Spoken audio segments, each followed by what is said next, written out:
Hey there, hi, welcome to the channel. I am Garrett and thank you for spending some time with me today because in this video, we are talking about some design misconceptions that are out there that I do not want you to fall prey to. Now, if you haven't already, hit that subscribe button, give this video a like and some hype, and let's get into it. The first design misconception that I hear online, I hear people say, that is often spoken about, not in the circles I am a part of, but that's beside the point, is that you should get your rug last. Choose your rug last, buy your rug last. I have literally never heard anything more inaccurate in my entire life because that literally just makes decorating 10 times harder. And I have my conspiracies as to why this exists, and we'll get into that. But you're already limited in the pattern, the color, the styles available, and the sizes available in those colors, patterns, and styles. So just adding into that layer, like everything has already been chosen, now we need to find a rug, makes it so much more difficult to the point where you can't choose it. And my conspiracy is that people will tell you this because they don't want you to decorate on your own. They want you to hire them. I want you to hire me, but that's beside the point. So by making your life more difficult when you're decorating, you're more apt to spend money with them. That's my conspiracy about it. That's not how I operate. Usually when I meet with clients, it's like hey, we're starting from ground zero, or how do I pull this together? And then we start talking about what are the options that are gonna make it easier for you to make decisions when I'm not there, because I don't project manage, right? Like I'm not trying to get every single second of your time with me. I want you to have confidence in your decorating at home. So if you are interested, you can always book a one-on-one virtual consultation with me using the link in the description box down below or by going to intro.co/GarrettLeChic. But choosing your rug last, no, choose it first, pull the colors out of it. It makes decorating 10 times easier and you will be able to just like have a beautiful home that you're confident in. You can make decisions because you always have a reference point to go back to for those colors. Now, the rug should enter the room first. I mean, you should have painting and everything done and then the rug comes in, because do you want to be playing Tetris with all of the furniture and like scooting it all around so you can get the rug laid out and into the perfect spot and then put the furniture back on? Or would you rather be normal and have the rug come in first and then the furniture go on right on top of it? Like 10 times easier. Don't get your rug last. Choose your rug first, have it on hand so you have all of the colors to pull out of it so you can make those decisions and make your life easier. It is just so much more difficult if you don't buy your rug first. So get it before you decorate and save yourself the pain and the difficulty of making those decisions and limiting yourself as to what's available to you. Now, another misconception people have about design is that people or it's easier or whatever is about open concept design. Open concept is great for small homes because you don't need as much square footage to get the same amount of usage of the space. However, open concept is not easier to design just because it's modern, just because it's the new thing, just because, you know, it's very broad and a lot of people have homes that are open concept does not mean it's easier to decorate. If anything, it is harder to decorate open concept because you basically just have to match everything. Okay, like, you know, all of the colors in this area need to be the same in this area because it's one room. But when you have a modified open concept or closed concept, I mean, you don't have to have a completely closed off house. Modified open would just mean you have defined spaces that have some sort of boundary to them, but maybe they're not completely closed off. It's not like a little doorway that shuts and it's closed, right? And I love those homes. I love every type of home, and every home has the potential to be great and beautiful. So even if you have open concept, and it's hard to decorate, doesn't mean it can't be gorgeous. You just need to match everything. But in a modified open concept home where you have doorways and transitions, you just have a lot more opportunities to decorate, to do different things. Not every room has to be perfectly matched because we can change the paint color from this area to that area, or the style, the details. That is just a little bit easier to decorate with. Plus, when you have more walls, you have more hanging space, you have more space for pieces of furniture and storage opportunities that declutter things a little bit better when you don't necessarily have that in open concept. Now, I'm not telling you that open concept is bad. I love open concept. It's great. I've lived in open concept homes. I intentionally chose this one because it's not that, but that's beside the point. Open concept can be beautiful. It's all just about the decisions you're making, and sometimes you need a foundation to build off of, and you need to speak with someone who is a professional who can get you those answers, like me or someone else, about how to achieve this and make the space beautiful. I've made a video about open concept. And it's a great video. I suggest you check it out. I'll link it in the description box. But it's not going to answer every question for every space because every space needs to be individual, independent. We don't all have the same house. So what are you going to do in that space and how are you going to make it work? Open concept may be the new thing. It may be more modern, but it's not necessarily easier to decorate. Now, another design misconception people often have and that they bring to me, they have concerns about, they say, Garrett, I don't know what to do with this, is about things that are dated. And the reality is there is no such thing as something being dated. There may be something as like being antiquated, right? Like it's just of no use in the modern era that we live in, but dated doesn't really exist. And I know I'm like exposing myself here because that is a niche of videos that I love to make and people watch, but that's beside the point. But dated doesn't really exist. It all is about the context in which you're using something. So a conversation I recently had with a client was about shiplap. And shiplap, when we talk about farmhouse design, like I'm just sick of it. I've seen too much of it. I don't like it. White shiplap with black hardware accents, give me a break. Okay, I'm exhausted by it.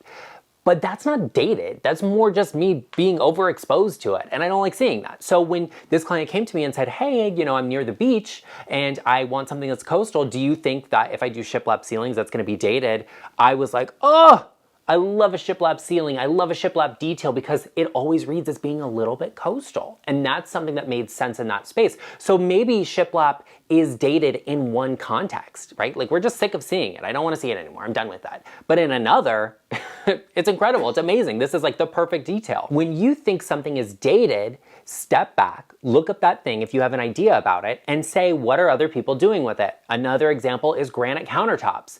A lot of people are like, oh, you know, marble is the thing. Marble's not actually the thing right now. Quartzite is the thing, beside the point. But granite countertops are great. I love that material. It's gorgeous. It's beautiful. I just had another client who was saying, I want soapstone, but I don't want the maintenance of it. And I said, use a honed black granite. It looks like soapstone without any of the maintenance. And that's something really great too, but like you don't have to say, oh, granite is dated, it's out, can't have that. I love it. Do it. Please find a cool variant of it. Let's go on a tour of the stone yards and see what is out there. Don't be caught up in whether something is dated or not because there's no such thing. It's all just about the style, the context you're using it in and how that works within the space. Don't be so hung up on something being dated. That's just a perception. All that matters is what you think and what you love for your home. Now, another design misconception that people have, and I often experience with my clients, is that sometimes we make decisions that are boring.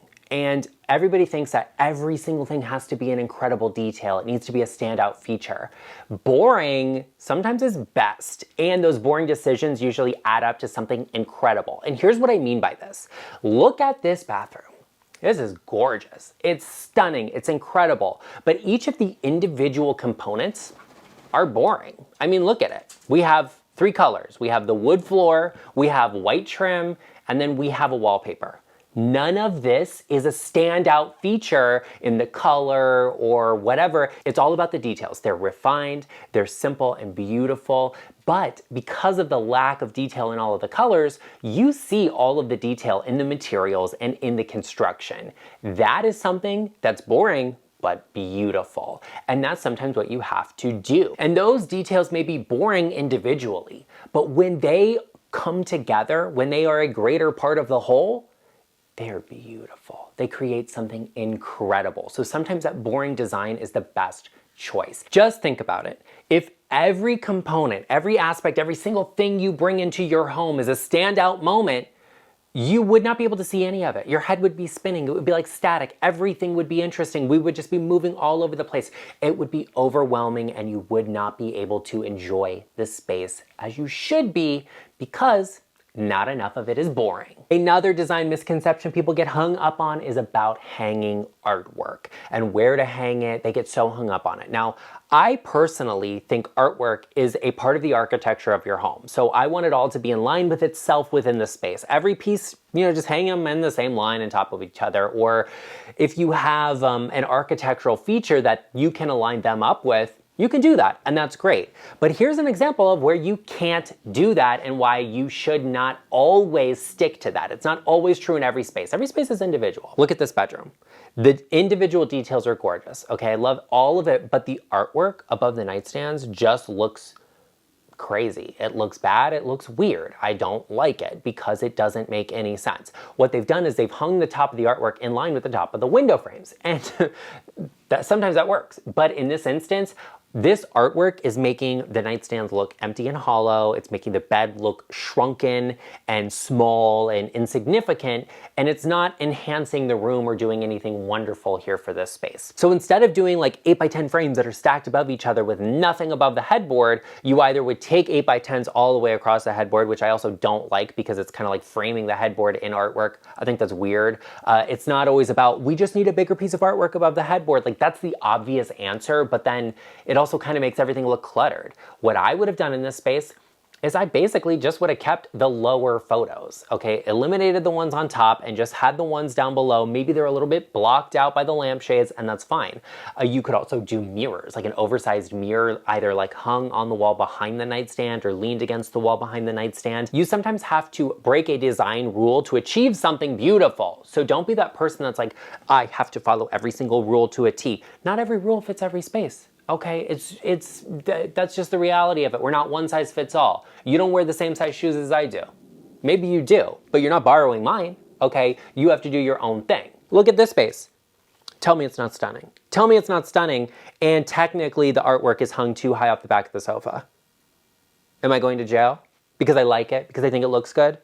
None of that means anything. The rules don't actually matter. As long as the space is beautiful and you love it and it's comfortable and it's safe, break them. Another design misconception that people often have is that a space has to be brighter, that it's not bright enough, that we need to add more windows or do this or do all of these things, these hacks, these tricks that make a space look brighter.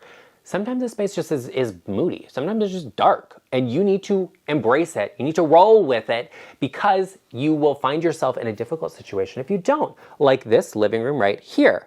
I would design this living room for an enemy. I'm a Scorpio. That's what I do. But that's beside the point. I don't like this living room. And the reason I don't like it isn't because it's not beautiful, isn't because it doesn't look good. It actually is. The reason I don't like it is because those crazy clear story windows mean that there's no space behind the sofa to put something that should actually be there. So we have a shelf behind the sofa. I would invite you over and then watch as you sit down and knock your head into it and laugh. Just kidding, that's evil, and I wouldn't do that. But I would just never design a space like this because it doesn't make any sense. Maybe it looks good, but it's not actually usable. And all of this is for the sake of having more lighting. So now we have a space that has more windows, it's more lit, and there's more natural light, but it's completely unusable. So what was the point? It could have been dark and you could have actually enjoyed your time in that space, or it could be light and bright and you'll never spend a day in there. You can't sit on the sofa without hitting your head on the bookcase. Maybe you're using it as a headrest. That's interesting. I've never seen that before. I wouldn't do it because it doesn't make any sense, but whatever. What I would have done here is lost those windows because they don't make any sense. I would have just had a solid wall. I know, it's groundbreaking, a solid wall. I would have done a massive, gorgeous, oversized piece of artwork over that sofa with sconces on either side. All of that, okay, we would lose out on just to have more windows. And they're not even windows that are big enough to see out of or look out of, so it's literally 100% about lighting, but we're sacrificing so much design for it when we could have just done something a little moodier. Honestly, I wouldn't change anything about this living room. I wouldn't adjust the paint color or any of it. Just eliminating those windows would make the space a little bit darker, a little moodier, and then a piece of artwork, probably neutral, a little more generic, a little on the darker side, would have been perfect here with sconces on either side of it. You could have done plug-in sconces, so you didn't even have to call an electrician to have them wired in, and that could have been cool as well. But thinking you need to have more lighting or space needs to be brighter usually leads to sacrifices in the design that are just not worth it. Well, there you have it, everyone. Thanks for spending some time with me today. Be sure you hit that subscribe button if you haven't already, and you give this video a like and give it some hype, or else I'll sick a cavalier on you. And if you want to get some inspiration for your home from some of the top trends of 2026 that are about to explode, be sure you check out that video right over here, and we will see you over there.